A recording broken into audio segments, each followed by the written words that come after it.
We're very excited. Tony has been working very hard on putting this event together.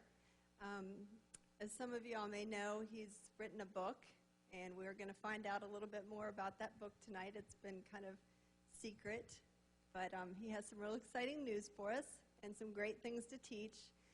Tony and Meg, I met him about maybe a year and a half ago, my husband and I did, and they've been tremendous role models, supports, friends to us. And I just tell everybody, if you can get to know Tony Sama, get to know him, because he's just an awesome friend to have. So we are very excited to see what he has to teach us tonight. So just, if you have paper and pencil, you might want to get it out, okay? So we welcome Tony Sama.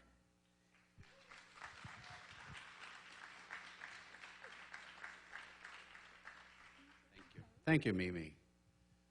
Well, you know, this book for a lot of reasons, and the book's name is The 5 Quests.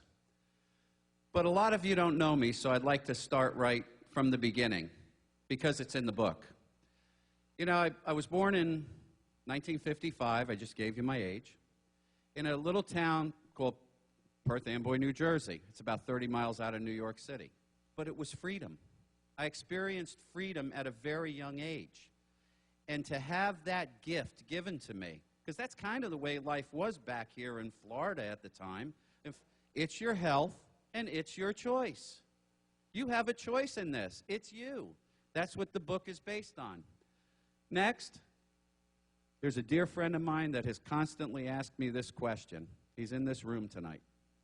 And I had to put this in the book, you know, because it's a big part of it. Can you answer this question honestly?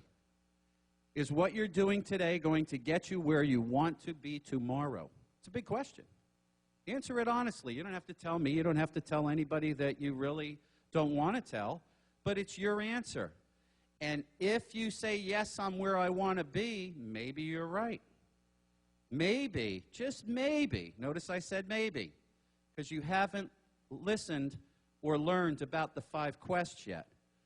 All I'm asking you is to open your mind when I show you the 5 quests, and I just kind of crack a little bit what I think everyone in this room really needs. In fact, everybody in this world actually needs, is to crack open just that little bit and answer that question at the end.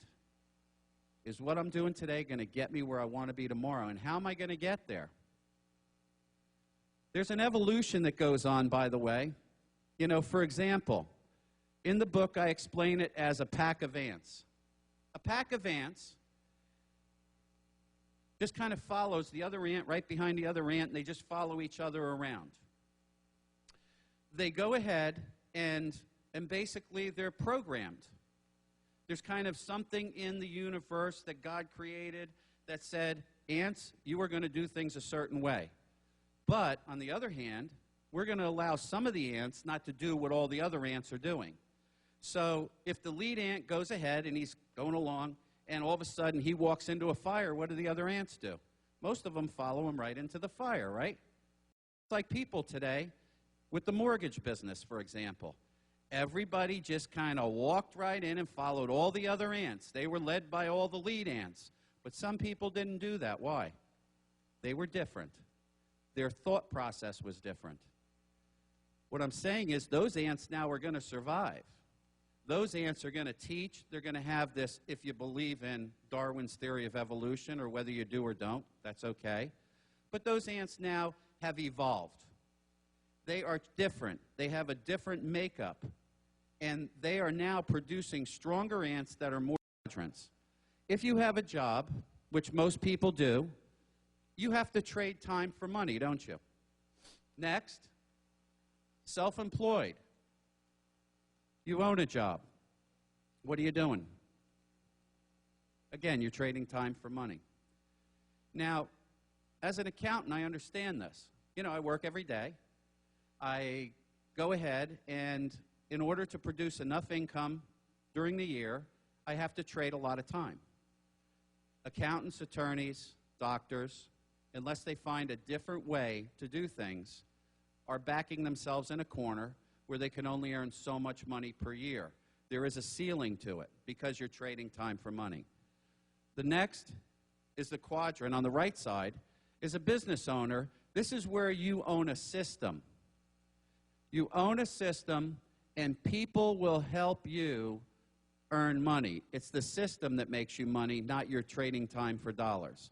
In other words, to give you an example of what a business owner's mentality would be, is Bill Gates. He hired 500 people, basically, that said, I have an idea. He started with the first 100. He said, I want you as my team members. He got people that were really smarter than he was to work for him on his team. And he built that business with a system that these people basically made him the money because of their talents, because they were smarter.